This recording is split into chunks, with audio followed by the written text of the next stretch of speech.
क्या एंजाइटी सिर्फ हर बात पर होने वाली टेंशन है या पैनिक अटैक का बढ़ता हुआ खतरा? क्या आपने लगातार घबराहट, बेचैनी, हर समय चिंता, नींद ना आना, हर समय सोचना और ज़रूरत से ज़्यादा सोचते रहना जैसी स्थिति महसूस की है?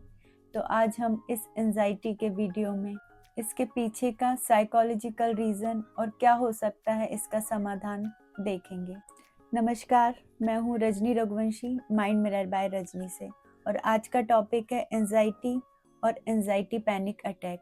यहाँ हम psychology, neuropsychology, psychotherapy, hypnotherapy, NLP, spiritual therapy, science based research, psychological test, real life से, इन सब के डीप फ्यूजन से हम माइंड, बॉडी और सोल की हर प्रॉब्लम के रूट तक जाकर इफेक्टिव सोल्यूशन लाते हैं। और हमारा मिशन है healthy mind, bright life, new Bharat.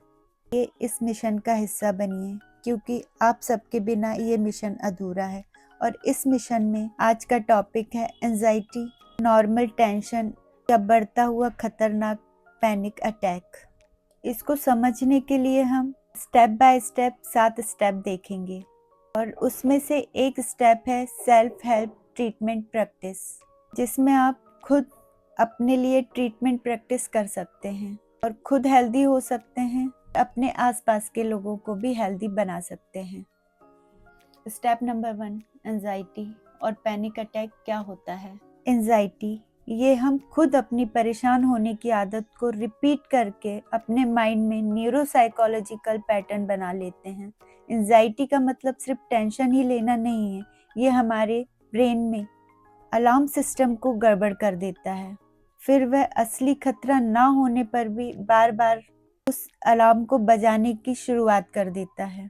इसीलिए हमें जल्दी जल्दी हर बात पर बार बार एंजाइटी होने लगती है, और ये धीरे धीरे रोजमर्रा की जिंदगी को हमारे प्रभावित करता है। जैसे लगातार बेचैन रहना, बहुत लगातार घबराहट होते रहना, नींद खराब होना, ध्यान केंद्रित ना कर पाना, बहुत ज़्यादा सोचना, थकान और शरीर में जकड़न, और हर समय डर और चिंता लगे रहना।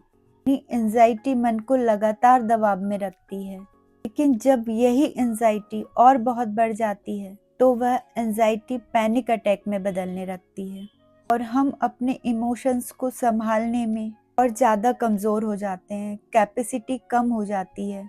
इसके सिम्टम्स हैं अचानक तेज सांसें, बहुत तेज घबराहट, घुटन, दिल और धड़कन का बहुत तेज हो जाना, सीने में दबाव, दर्द, आँख ब्लैंक हो जाना, हाथ पांव कांपना, सुन्न हो जाना, पसीना आना, चक्कर आना, ऐसे डर लगते रहना कि पता नहीं क्या हो जाएगा, या हम खुद को कुछ कर लेंगे, हम खुद कुछ कर लें। यह पैनिक अटैक हमारे दिमाग और बॉडी को तरह हिलाकर रख देता है। यही होता है एंजाइटी का पैनिक अटैक। स्टेप नंबर 2 में हम एंजाइटी के साइकोलॉजिकल कॉज के मेंटल रूट को समझेंगे। एंजाइटी सिर्फ ऊपर से दिखने वाली बेचैनी नहीं है, इसके पीछे कई गहरे मानसिक कारण छिपे होते हैं। कारण लाइफ में अचानक शॉकिंग घटनाएं घटना, हमारे अलग एक्सपेक्टेशन होना, खुद से ज़्यादा दूसरों को प्रायोरिटी देना, हमारे बचपन और अनुभवों को सोचने के तरीके, ट्रॉमा या पास्ट हर्ट, बचपन में चीज़ों का दर्द, डर, असुरक्षा, रिजेक्शन का अनुभव, ये सब चीज़ें दिमाग में घर कर जाती हैं। और फिर नेगेटिव थॉट्स, बहुत ज़्यादा सोचना, यह सब जब दिमाग बार बार करता है तो वर्स्ट केस सिनेरियो बन जाता है। फ्यूचर का अनिश्चित डर, होगा या नहीं होगा, ऐसा हुआ तो क्या होगा, वैसा हुआ तो क्या होगा, और यह सब सोचकर बेचैन रहते रहना, दूसरों से बहुत ज़्यादा उम्मीदें रखना, सब चीज़ें एंजाइटी को बहुत ज़्यादा ट्रिगर करती हैं और धीरे धीरे पैनिक अटैक में बदल जाती हैं। इसमें और भी कारण हैं, जैसे रिलेशनशिप इश्यूज, घर के प्रेशर, लोनलीनेस, रिजेक्शन, अपनापन न मिलना, प्यार खोने का डर, यह एंजाइटी को और ज़्यादा गहराते हैं। यानी एंजाइटी कि जड़ सिर्फ आज की परेशानी नहीं होती, बल्कि माइंड के अंदर सालों से दबी हुई इमोशंस और बिलीव में होते हैं। स्टेप नंबर 3 में हम एंजाइटी के ब्रेन केमिकल साइंस को समझेंगे। एंजाइटी सिर्फ मन की गड़बड़ी नहीं है, ये ब्रेन केमिकल का इनबैलेंस भी है। जब दिमाग को कोई खतरा महसूस होता है, और ये कब होता है, जब हम बार बार चीज़ों को रिपीट करते हैं, तो माइंड केमिकल माइंड में वैसे ही पैटर्न बना लेते हैं। फिर हमें बार बार उसी टाइप के थॉट आते रहते हैं, जैसे कॉर्टिसोल, एड्रेनालिन। ये दोनों माइंड केमिकल स्ट्रेस और डेंजर सिग्नल टाइम में बहुत ज़्यादा बढ़ जाते हैं और बॉडी अलार्म मोड में चली जाती है, जैसे दिल तेज धड़कना, सांस फूल जाना, पसीना आना। इसी प्रकार सेरोटोनिन, ये हैप्पीनेस केमिकल है और ये कम हो जाता है और ये टेंशन और चिंता को और ज़्यादा बढ़ाता है, इसलिए बेचैनी और नेगेटिव थॉट बढ़ जाते हैं। इसी के साथ गावा केमिकल, ये दिमाग को काम मतलब शांत करता है, लेकिन जब गावा का लेवल बैलेंस हो जाता है तो रिलैक्स होना मुश्किल हो जाता है। जैसे डोपामिन, ये मोटिवेशन और फोकस के लिए बहुत ज़्यादा ज़रूरी है, और एंजाइटी में डोपामिन केमिकल भी डिस्टर्ब हो जाता है, इससे हमारा कंसंट्रेशन टूट जाता है और दिमाग ब्लैंक होने लगता है। स्टेप नंबर 4 में हम एंजाइटी का रियल एग्जाम्पल लेते हैं। सोचिए, एक स्टूडेंट अपने बोर्ड एग्जाम के लिए तैयार होकर जाता है। पढ़ाई भी बहुत अच्छी है, नॉलेज भी बहुत है, लेकिन एग्जाम हॉल में बैठते ही अचानक उसका दिल बहुत तेजी से धड़कने लगता है, हाथ पैर फूलने लगते हैं, सांस फूलने लगती है, दिमाग पूरी तरह ब्लैंक हो जाता है।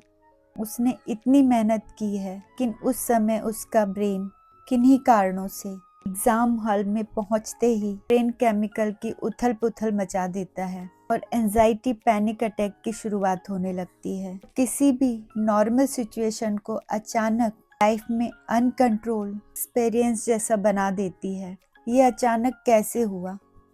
क्योंकि उस स्टूडेंट में एग्जाम हॉल में बैठने से पहले यह सिम्टम्स रहे हैं, जैसे प्रिपरेशन के दौरान हल्की नर्वसनेस, नींद कम आना और बार बार फ्यूचर के बारे में सोचना, लगातार चिंता करते रहना, क्या होगा क्या नहीं होगा, पास होंगे नहीं होंगे। इसी तरह से उस स्टूडेंट ने अपने इनमें केमिकल पैटर्न बना लिए और जब वह एग्जाम हॉल में गया उसे एंजाइटी अटैक हो गया। कहीं ना कहीं पहले एंजाइटी की शुरुआत ऐसे ही होती है और फिर वह पैनिक अटैक में बदल जाती है और सब कुछ हिलाकर रख देती है। स्टेप नंबर 5 में हम एंजाइटी के लिए सेल्फ हेल्प ट्रीटमेंट प्रैक्टिस देखेंगे। एंजाइटी के लिए सबसे पावरफुल थेरेपी है थॉट रिकॉर्ड सिचुएशन। यहाँ पे नेगेटिव थॉट और फीलिंग को लिखना है और उन्हें लीगल पॉजिटिव थॉट से रिप्लेस करना है। जैसे मैं एग्ज़ाम में फेल हो जाऊंगा, तो इसे पॉजिटिव थॉट में चेंज करें कि मैं पास भी तो हो सकता हूँ, इतना पढ़ रहा हूँ तो। स्टेप नंबर 6 में हम देखेंगे एंजाइटी में माइंड की साइलेंट वार्निंग, बॉडी के लिए हिडन खतरा।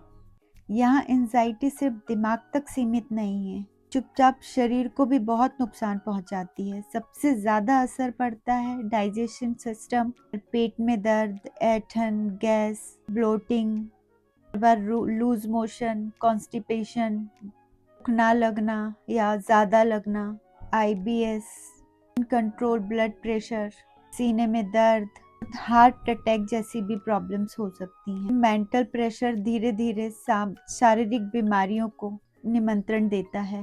दिमाग का अनदेखा तनाव धीरे धीरे गंभीर समस्याएं हमें शरीर में दे जाता है। ये सिग्नल्स बॉडी का SOS हैं। अब मन की उलझनें शारीरिक बीमारियों में बदल रही हैं।